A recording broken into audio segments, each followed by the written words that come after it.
You're listening to Nice-ish, a podcast about reality TV and your opinions, with your hosts, Cindy and Grace. Hi, everybody, and welcome to episode 26 of Nice-ish. I'm here with my co-host, Grace. Hi. Grace saved my life today. I did? You did. I don't know if you realize what a hero you are. I don't, but I would like to hear how I'm a hero. So we were out most of the day doing stuff, got home, we were kind of unpacking things. You looked over at me and you hit me really hard on the shoulder. Do you remember why? Because I saw a spider on your shoulder. I'm talking to you, you look at me, your eyes get huge, and I'm just thinking, what? And you're like, whack! And there was apparently a spider crawling on my shoulder. I don't know. Yeah. It's the first, usually we don't ride around the car with the windows open. It's always air conditioning. Mm-hmm. And today was a nice enough day, not too cold, that we had the windows open. And I think a spider came in from the window. Probably. That makes sense. I mean, it wouldn't have been on anything else other than that. It's not like you were sitting someplace and then it crawled on you. So yeah, that makes sense. Yes. And this is why you never go outside, people. It is a mistake. Outdoors is awful. We were barely outdoors too. We were just in the car. Yeah. See that little crack of air from the window? Mistake. Yeah. So I have a feeling it kind of came down from the ceiling or something. I don't know. It really kind of creeps me out thinking about it. Yeah, we have to cut off all contact from I don't outside. think I will ever forget your face, though. Really? Was it that funny? You were horrified. Like, literally horrified. Well, yeah, because I knew that I only had like one chance to get it. And if I didn't get it, then it would be really bad. Because then it's like, okay, so you hit me and you didn't get the spider. Awesome. Well, you know what's funny is I'm really pleasantly surprised with you because you won't kill anything. No. I mean, it could be the smallest, tiniest thing. It's mom, bug. So the fact that you did not hesitate and just hit me as hard as you could, yeah. I'm so very proud. So thank you, Grace. You're welcome. My hero.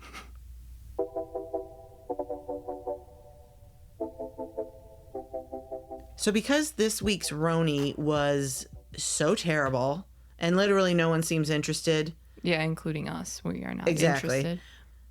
We are going to touch on our thoughts about the state of the current RHONY franchise as a whole and then move on. Okay. Like move on like from the season in general? Or at least for this week. There's nothing to discuss about this current episode. It was terrible. It was so boring. None of them have anything going on that is of any interest to anybody. We know that we're going to do this, so we try to pay attention, try to take notes at least, or focus on something like, oh, well, that was kind of filler, but let's definitely talk about this. There was nothing. No. I'm so disappointed. It's just like, I keep going back to what we were promised, and it's not this. I have absolutely no idea why this was the best that they could do. We had a great cast. We really did. And I understand things need to change. They do all the time. They actually did it before in season 5. So things needed to change. That's fine. Why they did not keep Luann as the center, I don't understand. I don't know either. I really don't. And none of these women have any connection with each other. None of them are likable. None of them are likable. There's no loyalty to anybody because they don't actually know each other. There's no, like, getting over things because there's no investment in the friendships. So it's like, okay, well, I guess we'll just be... It just feels like acquaintances. Yeah. I just don't want to go forward with it anymore. I don't want to watch it. I don't like it. I'm not interested. I'm just... tired of it already. It's and you know what? There's no way that they're going to do this to New Jersey because there was talks of a total reboot on New Jersey. When you see how badly this has backfired for RHONY, they have to keep people. Yes.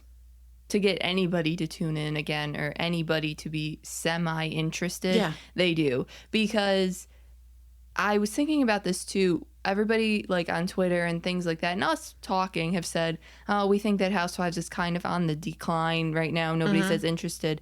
Well, it's not that we are disinterested. It's that we're disinterested in what you're giving us. Yeah. This is what we're disinterested in. This is terrible. This is garbage. Because I am interested in Salt Lake City. Right. I am interested in Miami. And Potomac started out really well. Orange County's been good too. Yeah. But you can't give us this garbage. No. Send it back in the mail.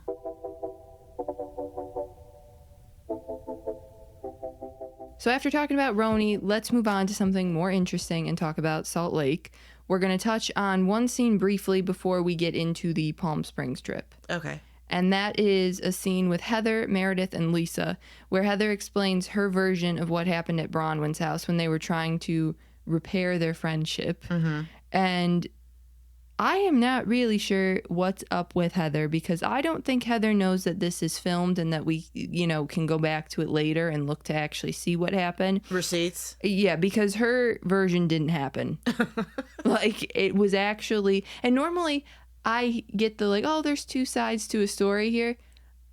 I don't know where your side's coming from, because I'm not seeing that at all. And Heather says Bronwyn didn't apologize. Then she said she did, but didn't mean it. And she was really just kind of all over the place. I think she so desperately wanted to paint Bronwyn as the person at fault that she was just kind of spitballing shit. And none of it made sense. I think we watched it 3 times, and I'm like, what is she talking about? Right, because I was confused. Yeah. I have absolutely no idea what she's talking about. And I don't really know why you were going into it with the intent to not like her. Yeah. Because that's what it is. You were really going in being like, well, I want her to apologize to me for what? Okay, I don't know, for being messy. Okay, but you did the same thing. You don't think you owe her an apology? She just kept making it seem like Bronwyn wasn't interested in any sort of reconciliation, which was bullshit. Well, it was, and I have actually never, ever heard a housewife be like, oh, you didn't like my apology? How can I rephrase it for you so that way you do like it? Yeah. When has anybody ever taken that, your feelings into account? Right. Never. You're lucky if you get a nod. I know. Yeah, it was ridiculous. Then Lisa brings up her phone call with Bronwyn, and she says she was offended that Bronwyn asked if she and John were okay going to the trip with Whitney and Justin. Lisa said her husband is a CEO and can get along with anyone. Okay. Bronwyn asked because your husband almost came to blows with Justin, but I am so sorry that you're offended, Lisa. There was nothing about this made sense. No. She completely twisted it into something it wasn't. It was genuine. Yeah. It was, hey, I know that you guys, had a rough time with Whitney and Justin. I just want to make sure you're okay and that this is going to work out. It was sincere. I don't know how you can twist that into anything else other, how Lisa can create the story. Yeah. That she was somehow offended. It's like, if you're offended, it's because you want to be offended. Oh, 100%. Because nothing about what Bronwyn said was bad, and not even just neutral, but considerate. I know. So I have no idea. These two, Lisa and Heather, are revising history, and I feel like Meredith was kind of sitting there yeah, I'm I have your backs, but something seems a little off here. But you two are taking crazy pills. Yeah. So we'll move on to the rest of the episode, which was in Palm Springs. Mm-hmm. The place is absolutely beautiful. We see that it is $20,000 per night. Whoa. And also has a blue kitchen, just like Bronwyn does. I know, that was lovely. I wonder if that was in a specification, it has to have a blue kitchen. Well, not many housewives can afford a place like this. No. So. No. That had to be a treat for everyone. Jeez, yeah, no kidding. So all the men seem to be getting along fine. They're swimming in the pool and they're talking. But the women are in like the hot tub part. And it really starts to fall apart when Bronwyn leaves for a minute to use the bathroom. And Lisa and Meredith say they miss Heather. And Meredith suggests calling her. So Lisa FaceTimes her. Ugh. First of all, Meredith is in absolutely everything. She gets things started and then it's like you forget about her. Yeah. She knows when to zip it. Yes. So she kind of pulls the pin, launches the grenade, and then just watches it explode. Yes. Yeah. 100%. Pretty great. I know. This is how you need to be doing stuff. Watch Meredith. Meredith knows what she's doing, and she's doing it very well. And Lisa just talks over everybody, so she can't help herself. Right. So then she ends up in everything, every scenario. She can't help herself. So then, Lisa FaceTimes Heather. She's not there. Angie in her confessional says she misses Heather too, but she's not dumb enough to pick up a phone and call her on Bronwyn's trip. And that was funny. Literally, when Bronwyn gets back, she feels slighted that Lisa would call Heather on her trip, and the fact that you would call her purposefully when she left. Yeah. To go, like, you knew she was coming back. If you wanted to call her like when you're in your room, you're getting ready, and then like you're all going someplace else, whatever, fine. Or quickly. Or quick. God. So Bronwyn tells Lisa that she's not the type of person to just listen when somebody is talking about her, and that if somebody was talking poorly about her, then she would defend Lisa, which we see with a flashback where Whitney was talking about Lisa and Bronwyn was like, well, that's not the Lisa I know. Yeah, they were total receipts. Yeah. She absolutely has done everything that she said she's done.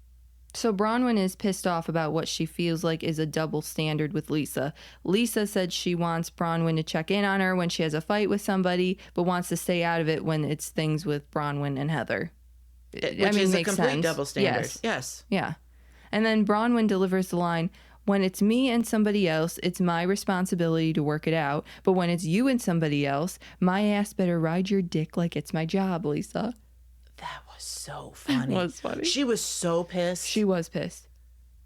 That's a complete double standard because Bronwyn doesn't just take what people say and run with it.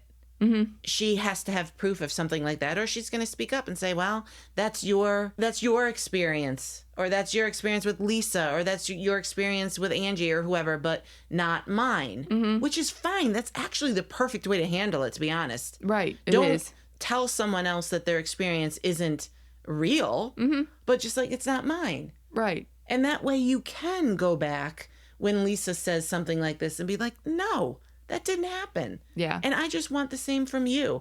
I mean, Lisa and Bronwyn have a history too. So she's just like, just give me the same respect and courtesy that you're giving Heather. Yeah. That's all. I know. It doesn't seem like a whole lot to ask for. It doesn't. And I feel like Lisa just isn't even hearing her. No, she's not. At all. Like, give Heather a chance. Like, try to be friends. She's a great person to be friends with. Like, that type of, like, what? Not when I'm talking about her. Why would you? What advice is that? When I'm literally like, oh my God, this is what happened with Heather. And you're like, try to be friends with her. Okay, did you not just hear me? So, yeah, no, that was hilarious. So that she's like, if I'm not on your ass. If I'm not riding your dick. Yeah, then I'm not a friend to you. So Bronwyn walks away, and Lisa says she didn't do anything wrong, so she doesn't feel bad at all. Okay, thanks, Lisa. She didn't do anything wrong. God, that's so classic, Lisa. It really is. I'm sorry, she's a great housewife. Oh, yeah. I can get annoyed. I can feel like she's a pain in the ass, but I really like watching her. Oh, yeah, she's a total pain in the ass. But you need somebody like that. Yes. You need one person like that. You can't have everybody be like that. Right. But you need her to be like that. So she said she doesn't feel bad at all. And then when Heather and Bronwyn work things out, everyone can apologize to her. To Lisa. Her. Her is Lisa. You bitches all owe me an apology. God. Lisa loves an apology, but does not like to give them out, does she? It's just absurd. I really laughed when she said that. Mm-hmm.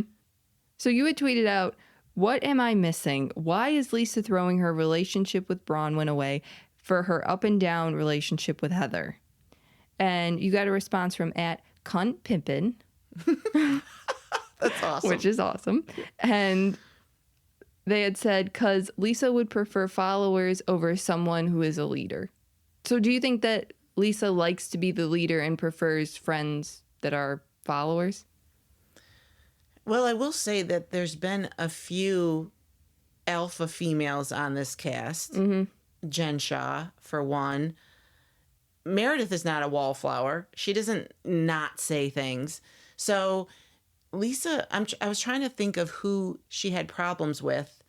Jen, Mary, Heather before, Yeah. Whitney multiple times, Angie. Meredith. We haven't gotten there yet. Oh.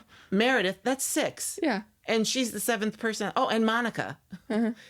She's literally had a problem with her. And now Bronwyn. Yeah. Yeah. So I think that kind of answers the question. These women are all, women that speak up. They're all leaders in their own way.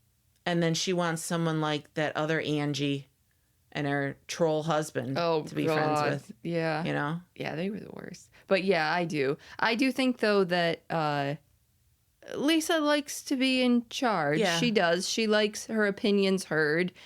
And that's about it. She doesn't really like to hear anybody else's. Right. And so if she feels like that threatens her in any way, then she kind of snaps a little bit. Yeah. She's not the most tolerant. No.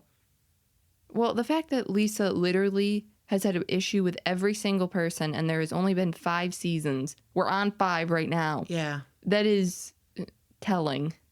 Right? I mean, you can have fights with your besties. That's normal. But Meredith was her bestie and she called her the whore of New York.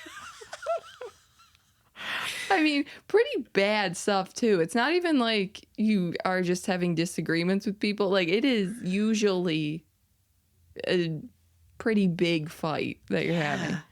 So, I don't know. Lisa does seem to like her point to be heard. So then Todd comes in to talk to Bronwyn and tells her, I told you I wasn't going to deal with this with these people, specifically her. Either I would leave or they could leave. So Todd goes and talks to John, Lisa's husband, and tells him the arguments need to stop or you guys have to leave. And John responds with, I'll go tell Lisa. Yes, sir. Oh, my God. It was so funny. This whole thing was funny to me. I did catch that he said specifically her. Yeah. Which I thought, okay. I mean, clearly he's not a fan of Lisa's. All the drama that's going on with all that stuff. He's at the end of his rope with all that. Mm-hmm. He's just kind of holding on. For him to go talk to John and John be like, okay, sir, I'll go tell her. Didn't it come off that way? Right. Mr. CEO decided to come to the other CEO and, put him in his place there. Because literally, for somebody to have just gotten almost into a physical altercation a bit, like you were very macho and you were very like, I'm going to protect my wife. And then Todd comes out and you're like. The Toddfather. Yeah. That was so great. That's a great nickname. So then the Toddfather comes out. And literally, he looks just like afraid. Like, okay. Just intimidated. Yes. I wouldn't say afraid, but he definitely looked intimidated. Yes, that's a good word. Yeah. So, yeah, that was funny. So you had tweeted about this and got over 100 replies, but we're going to talk about 3 of them. Okay. John steps in and it's cute. Todd steps in and it's controlling. You want real reality? The man has no time for bullshit.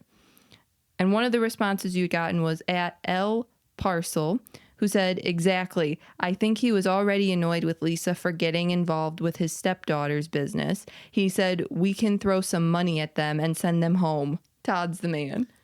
Yeah, I hadn't thought about that before until I read this tweet where he's very protective of Gwen. Mm-hmm. And he's kind of feeling like Lisa's siding with that other family. It does seem that way. Yeah. So Which I is can shitty. understand why he's already, I don't like her. Yes. And now you're fighting with my wife on our anniversary weekend. No. Uh-huh. So, yeah. Yeah, I actually hadn't thought about it this way either. Of course, he's going to be pissed and protective of Gwen and her feelings and Bronwyn's feelings on it too. I'm sure they have talked about it. Yeah. And even on camera when they were getting ready to talk about it again, when it was just the two of them at lunch, I think he was kind of like, listen, I know that the cameras are here. We've talked about this Right. enough. Like on camera, it doesn't need to be anymore. We'll give a little bit and that's it. Right. So now he's just over it. Yeah, he's over it and he's protective. And now you're coming for my wife over some stupid shit that I don't want to deal with. We also got another tweet from @SteveC121A who said, Todd is a man who clearly does not deal with messiness in life or business. You get messy, you're out. At his age and position, he doesn't need to and is secure about it. Think he certainly loves Bronwyn and correctly went to John and not Lisa. That's another excellent point. He did not go to Lisa. Unlike Lisa, who went to Justin and dragged him in, Todd went directly to her husband. Yes. He went to John and said, look, we have an issue. We're going to clean it up right now. Either you guys stop fighting or you go. And there are a lot of people who are like, it's housewives. They're supposed to fight. Yes, but it's also supposed to be real and authentic. And these are his real and authentic feelings.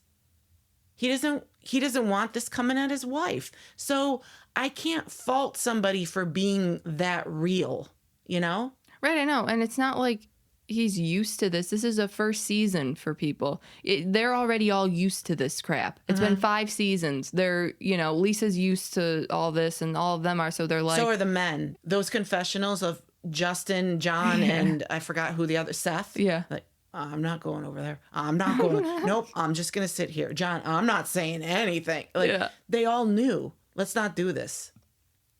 So our last tweet is from @NoneYoBusiness, which I love. That reads, my husband hates Bravo, was complaining when they were fighting in the hot tub.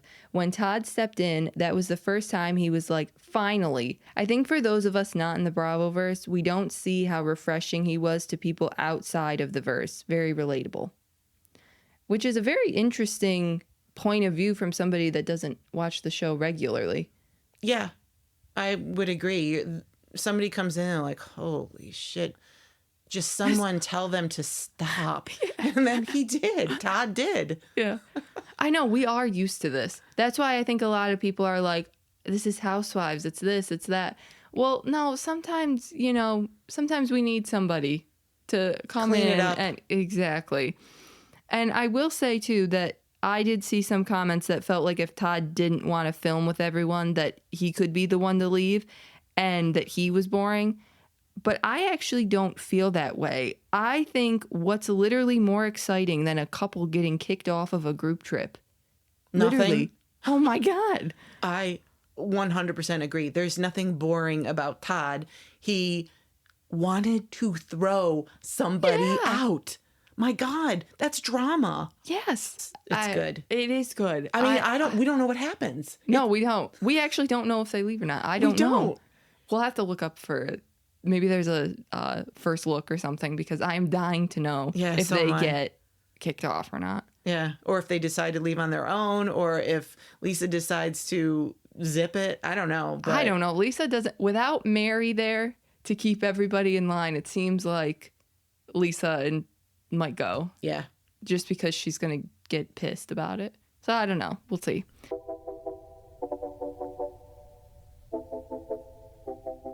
Let's move on to this week's episode of Orange County. So this was part 1 of the 3-part reunion.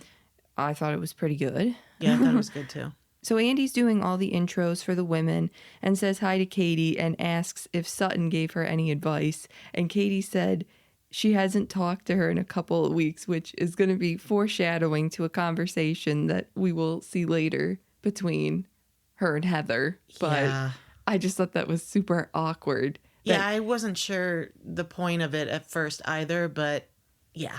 we get back to that. Like, It oh, circles yeah. back around. Right. Yeah. Oh, yeah. I haven't talked in a couple weeks. And Heather knows why. Yeah, Heather's thinking, mm-hmm. Yeah, I know why. Sutton told me all about it. So after we get through kind of the introductions here, we start off with Tamra and Shannon. We're just going to talk about this a little bit because we've talked about them a lot, like all season. Right. And I'm sure that we will talk about them again in this, other two parts. But Andy mentions that kind of Tamra has started therapy. And Shannon says that in her therapy, she was told to create boundaries and says that her entire friendship with Tamra was toxic, like from beginning to end, basically. I think that they were probably just trying to get all this out of the way at first, but I don't know. What are your thoughts on this kind of conversation and just in general about part one here? Yeah, I think so as well. Everybody was kind of waiting to see how Tamra was going to react at the reunion, if she was going to come in apologetic, if she was going to double down. So I think they probably thought, let's just get this part over with and talk about their relationship. I will say, I think it is healthy to have boundaries. I don't think their entire relationship was toxic. They were friends for 10 years. Yeah. I think that's just kind of where Shannon is at this point. And I think it's healthy to set those boundaries. I don't think her and Tamra have been close friends for years now. I think they have one of those friendships of convenience. When you're on the show, you just kind of rekindle. Yeah. So I don't think there's any depth to it or anything like that. So it's probably a good idea to just say your apologies, accept it, and then just be like, I am going to keep you at arm's length. Yeah. Well, speaking of apologies, too, it ended with Shannon kind of appreciating and accepting her apology, Tamra's, but not wanting to be friends with her. And the whole thing was kind of actually facilitated by Emily. Like, I don't know what Andy was doing. He was sleeping there, but Emily just decided to, take over here. And Emily actually pointed out that Tamra needed to apologize and that Shannon should accept it. I actually thought that this was helpful. Yes, I did think it was helpful. I kind of chuckled at it. No, I hate the word chuckle. I say that. God, I hate it. Yeah, I laughed at this. I thought it was funny. I think Emily took Andy's job there for a minute. Yeah. And, No, she really did. And I thought she made good points here, too. Tamra, apologize, say that you're sorry. And Shannon, you talk just as much shit about Gina. And you should also, move on as well. Because if Gina can do it, then you should be able to do it. That was a good point. And I did think it was kind of funny that Tamra thought Emily was insinuating that Shannon should apologize when she was literally like, no, I mean you, bitch. Yeah, talking to you. Yeah, that was funny. So after Tamra and Shannon, we'll kind of move on to Katie here a bit. And Gina and Emily kind of both point out that she has a little bit of inconsistencies when she's telling people things. And that Katie told Gina that she owned her home in San Diego. And then Katie now says that they never owned it and didn't own it. Then Sutton is saying that she had an issue with Katie at her home in Augusta. Katie's saying that, I offered to pay, all this stuff. Then we have the whole thing with the Heather and the paparazzi and all that stuff about her weird, response and text with this guy. I mean, all of these things that kind of come together to make one bigger issue, I think. So I don't know. What do you think about Katie here then? Well, I will say the story about her owning the home was kind of weird because Gina said Katie reached out to her to look for a new home. Yeah. So she's assuming that Katie's going to sell their home in San Diego. So that's clearly why she asked, oh, do you own your home? I don't know if Katie was just doing this so that she'd have some sort of friendship with Gina and an ally on the show, but then never intended to sell the house she didn't own. Right. I mean, that was weird. And I will say the inconsistency with the paparazzi thing came up, and I thought that was really a huge change because she had said throughout the entire season that she had proof that Heather did it. Yes. And then at the reunion, she said he told her it wasn't Heather, but it was someone close to her. Right. So that is a complete change of story. Yes, especially in Housewives land here too. Like, you have to make sure at the reunions that your stories are airtight. And this is just all over the place. And the fact that other people are saying too that you are having inconsistencies, it's not a great look. You need to, clear this up here, and you need to know what you're saying to other people. And it's also this weird stuff about, why are you even lying about stuff? It's or why not necessary. It's not. It's all unnecessary things. Yeah. So that's what I think is also weird about, and that's why Gina's like, I just don't think I trust you. Yeah. Because you're all over the place. And so I had mentioned that on Twitter, that I think she has trouble with her stories, but that later on when she talks about her custody issues, I was very impressed with her. But I got a lot of people upset over my comment about the stories. And I thought, but if you go back, I'm not saying that she's necessarily lying. And it wasn't even really her war with Heather and all that kind of stuff. There were little things like saying this guy said it was Heather when he didn't. Well, all that weren't true. Yeah, and all the women kind of used the word story. Yeah, to begin with. All four of them did. Yes. So they all kind of use that word. So that's I get that's where it came from. Yeah, it's probably where I got it from too. Yeah. Well, my thing is too is I don't dislike Katie. I like her feuding with Heather. I find it enjoyable. Yeah. It's clearly not enjoyable to either one of them, but it's just tension. Right. And so I enjoy Katie on the show. I want her to come back another season. I think people need to relax a little bit when you give any sort of criticism about a housewife that they like.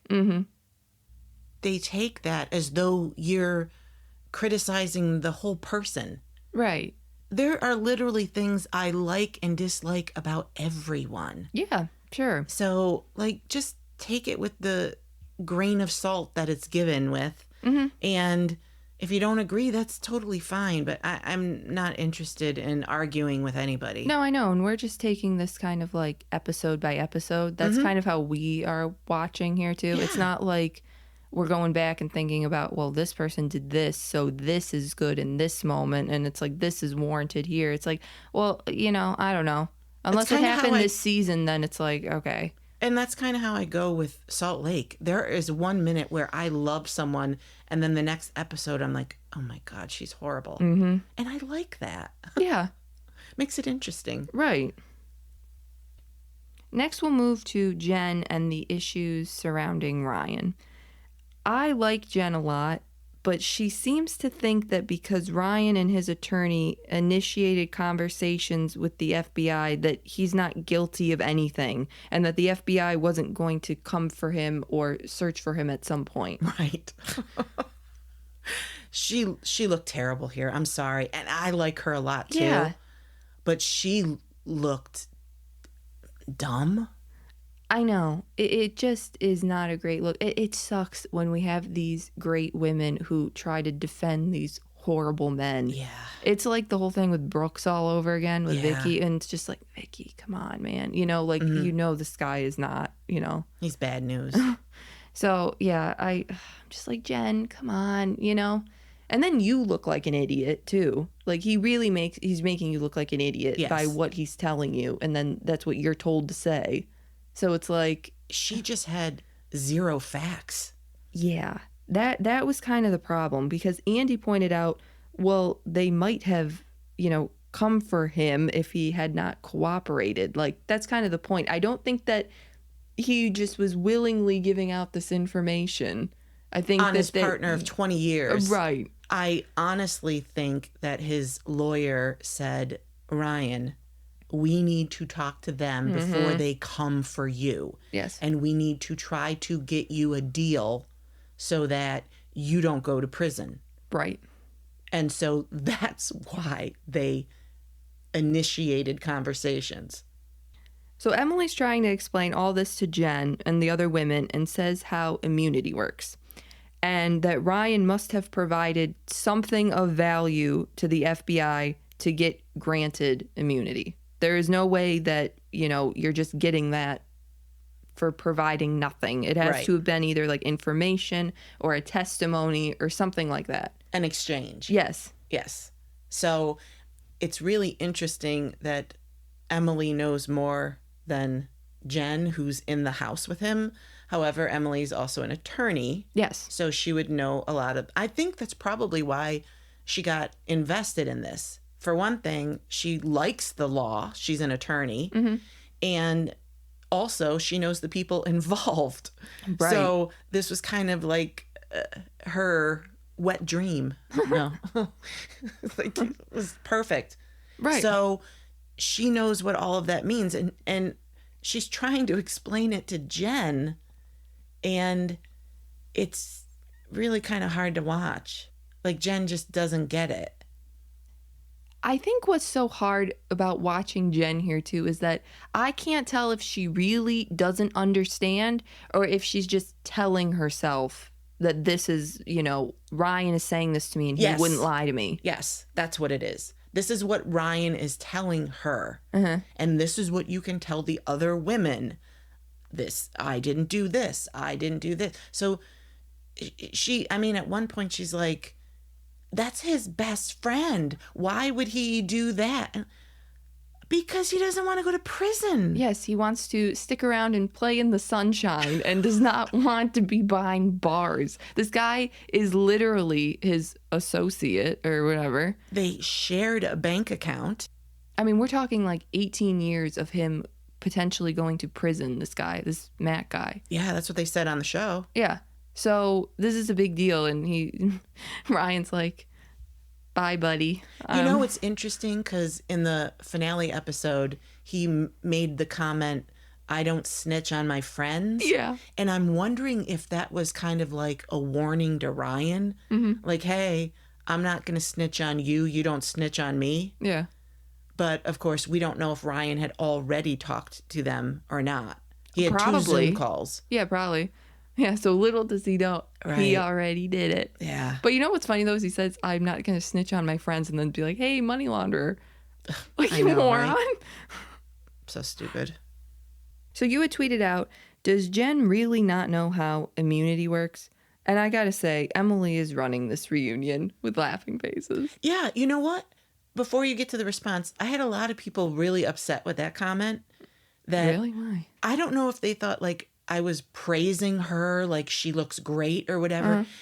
It was really that she kind of took charge of every single segment, So it wasn't like, wow, she really looks great. It was just like, she's doing Andy's job. She's like asking the questions and she's explaining things and all. So that was kind of a meaningless comment, but a lot of people, took offense to it. So whatever. It's fine. And she was completely doing all those things. I still think that. Yeah. So the response that you got was from @crazy with a K _81, who said, I'm really surprised by Emily. She was activated. She ate Katie and Jen up and left no crumbs. Jen seemed very clueless or just pretended that she didn't understand the whole Ryan situation.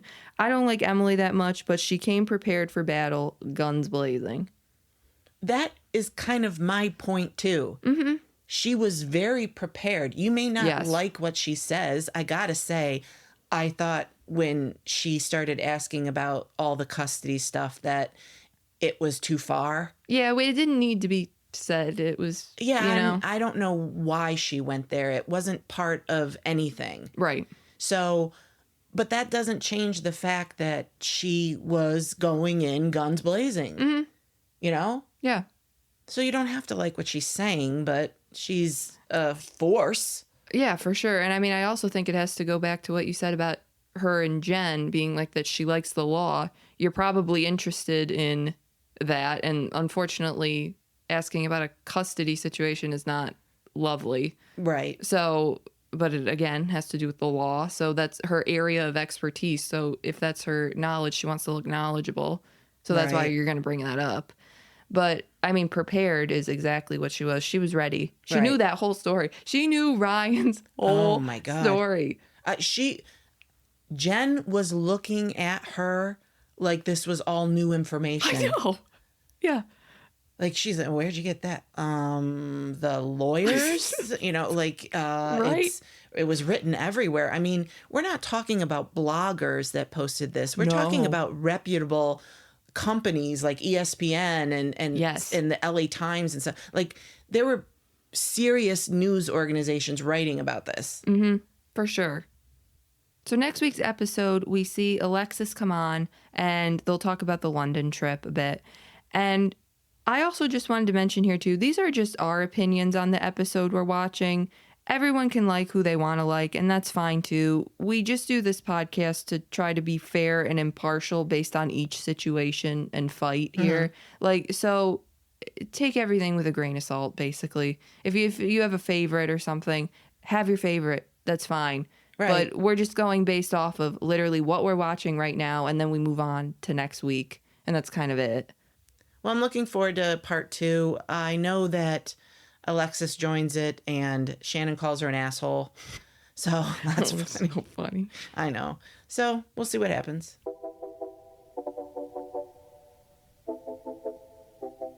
So let's talk about this week's episode of Real Housewives of Potomac. Okay.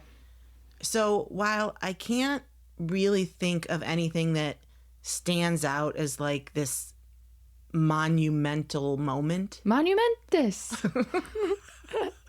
I knew you were going to do that when I Sorry. said it, but I went for it anyway. It was still a really good episode, I thought. Yeah, I thought it was too. It definitely wasn't boring.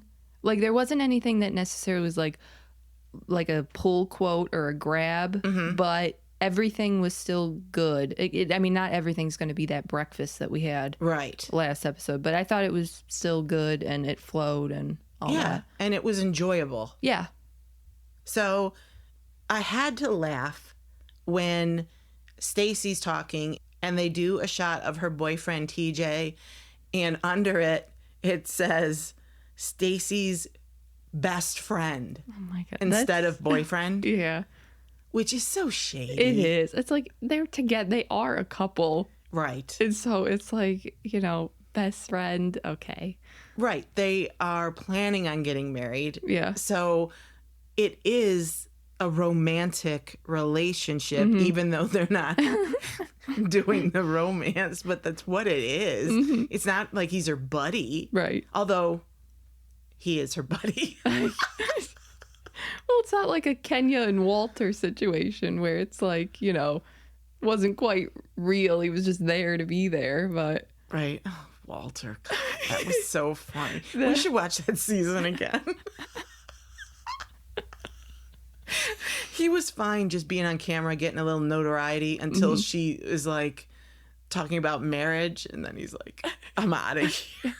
it's not what I signed up for. Exactly right. You didn't say anything about that when we were, going to do this. So. We were just going to be pretending dating. Right.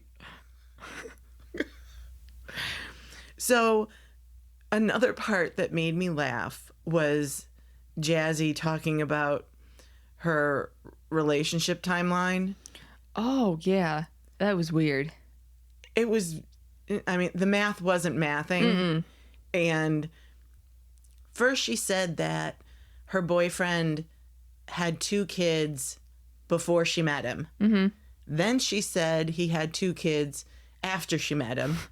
Then she said he had 1 kid and 1, I believe she said, was cooking. Oh my God. So the woman was pregnant. Yeah.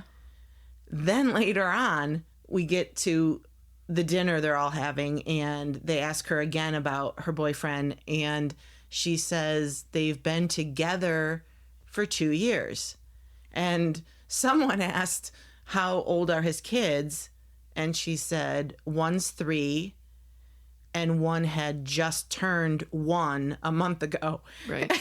And Giselle's face. Yeah. It's like she was doing the math in her head. Right. And then Jacqueline just goes, "Okay." I know. Oh my God. And then we have a confessional of Ashley doing the math, and nothing was adding up. Right. Because, yeah, Jazzy had said, oh, he didn't know she was pregnant or anything like that. And it's like, but you were with her. Like in this situation, Jazzy's the other woman here. I think that's That's fairly obvious. Yes. So that's why everybody's trying to do the math here. And Ashley in her confessional's kind of like, it takes 9 months only to have a baby. You're saying you were together 2 years and the kid isn't like just turned 1. So this isn't like, there's some overlap, clearly.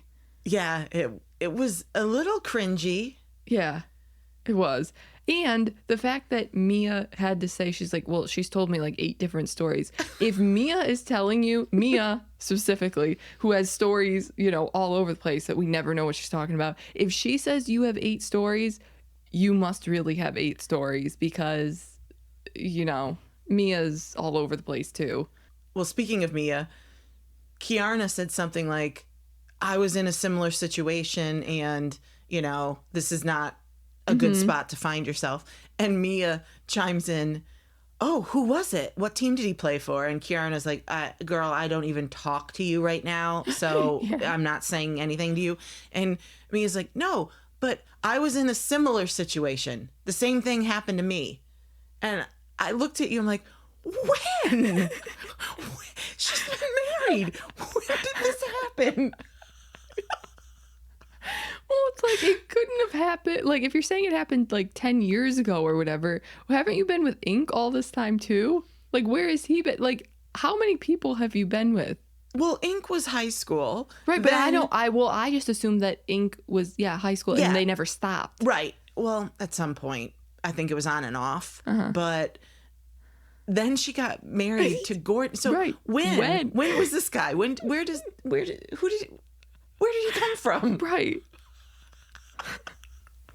I love her. I'm sorry. She's so messy. She totally like derailed her point too. Like she totally made it about her. Like, oh my God, it happened to me too. Like, you think you're talking about the same guy? I guarantee you that you're not. But it was just the look on Kiarna's face too was like, are you kidding me? Like, I'm just trying to tell my story. I didn't even know what Kiarna was talking about. Something about twins. Yeah, I think that threw everybody else off. I think she wasn't saying who had twins?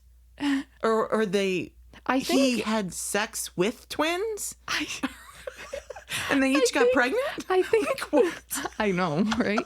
I don't really know what she meant by that. Everybody was confused. Yeah. Nobody understood here. And I think what she meant was that he had 2 women pregnant, and I don't know if one had twins or if she meant they were twins in the fact that they were pregnant together. Oh, so they're not literal not twins. Literal, yeah, but like okay. I think could be. I don't know. It was really not a great way to say that because everybody was confused. I choose to believe that he got twins pregnant.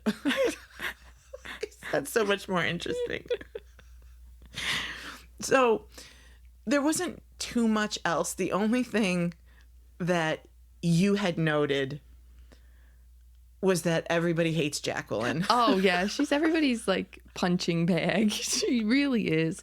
Nobody seems to... Anything she says is just off-putting. And a groan. Right now, everybody just kind of groans. Okay. Like, everybody could be having the best time, and then she says something, and then it's like, okay. Like, mood killer. Or everybody's having the best time, and she walks in, and they're like, it's Jacqueline. Right. Yeah, nobody is liking her. So I don't see her sticking around that much longer either. Well, they were all playing Marry, Fuck, Kill in the Sprinter van, and everybody picked her to kill. Which tells you something. That means you are not the bad bitch you think you are, and you are not Queen Bee. You're not Queen anything. So you really need to, take what people are saying. It's in a joking manner. They're giving it to you like Sorta. Lightly. Well, I know, but I mean, it's in a fun manner. Yeah. So take what they're saying and be like, okay, why does everybody want to kill me?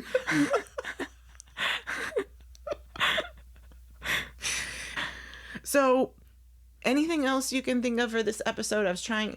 this is going to be somewhat short because there wasn't really a fight or, anything major. But I still enjoyed it. I did too. I liked it. Karen was letting the motherfucker word go around. She dropped that a couple times. A couple of times. I was like, Wow. Okay. Whoa. Maybe she had a couple sips of something before she sat down in her confessional because she was letting them rip. Right. She was. Yeah, it was funny. So did they show a sneak peek for next week? Yeah, they did. Do you remember what it was? Why you gotta do Grace, that? have you had a few sips too many? No, I can't remember. We just watched it too. It was the last part. I know. But, no, I know that they did. So I can confirm that they did. That's all I can confirm. You heard it here first. But there was a trailer for next week. So we paused it and we went back to check. Yeah. And there was a sneak peek. Grace, you nailed it. There was. Yes, there was. I knew I was right. Yes. The first part was the women all seeing TJ for the first time. Mm-hmm. Wendy didn't seem like a fan. She No. made some sort of comment about knowing that he's not sexually active. Right. Yeah. And then we saw a clip of Karen and Giselle and her court cases coming up. I think Ashley was there too. And Giselle just said, "How are you feeling?" And she said, "Nervous." Right. So we'll see about that. And lastly, there was a clip of Mia with Gordon and Ink. And Gordon just let it fly that Mia had an abortion. Yeah. Okay. I know. And that Ink thinks Jeremiah is his son. So this part is all going to get ugly. I know. I thought we were past that, you know? Like, I thought that was, like, the first part of the, season and a couple episodes, and now we're bringing it back up. And I was like, hoping ugh. we were. I don't love this. Right. I mean, I don't get it, though, because Mia had, like, either In vitro? either that or, like, an insemination or something. And it's like, how do you not know with Jeremiah? She must have had sex with him, too. She must have had sex with Ink, even though she was inseminated. Mm. So she got pregnant, and then there was no way to know for sure at that time whose baby it was. Oh, I see. I'm going to assume. That's the only thing that makes sense, because Right. to be like, you know. I can figure that out, but I can't figure out, the timeline of Jazzy's boyfriend. So anyway, looking forward to it.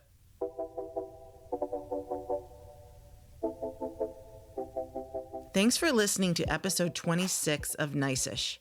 You can follow us on Instagram, Twitter, Threads, or Blue Sky at Nice-ish Podcast or Love Cindy C. You can listen to Nice-ish wherever you get your podcasts and on YouTube. Look for new episodes every Monday. Thank you for listening and have a nice-ish day.